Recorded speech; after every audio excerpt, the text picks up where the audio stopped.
大家好，我是小颖。今天我们用茄子和鸡蛋来做好吃的。首先准备1到2个胖一点的茄子，然后去头去尾，再切成0.8厘米左右的厚片。切好之后放入盐水中浸泡5分钟，这样不会氧化变色。再准备半个胡萝卜，先切薄片，再切丝。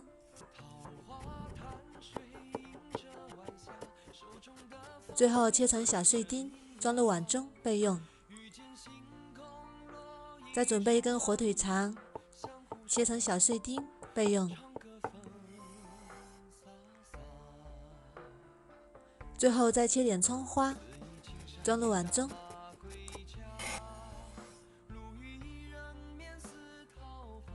再准备1个勺子，在茄子中间划一圈，像这样就可以。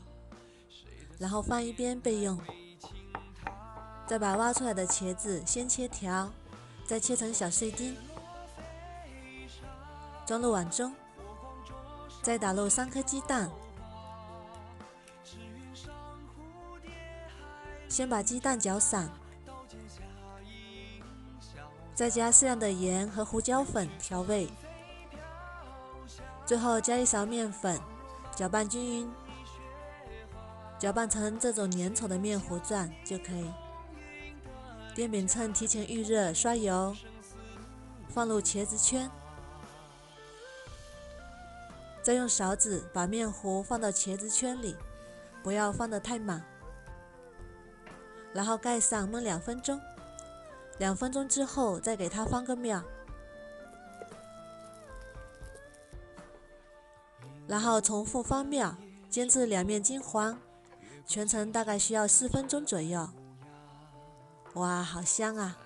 香喷喷的茄子饼就做好啦。如果家里有孩子不喜欢吃茄子，可以试试这样做。做法简单，而且又好吃，早餐10几分钟就能搞定。这里添加了蔬菜和鸡蛋，营养也是非常的丰富。如果你喜欢也试试吧。喜欢我的视频就关注我吧，谢谢您的支持。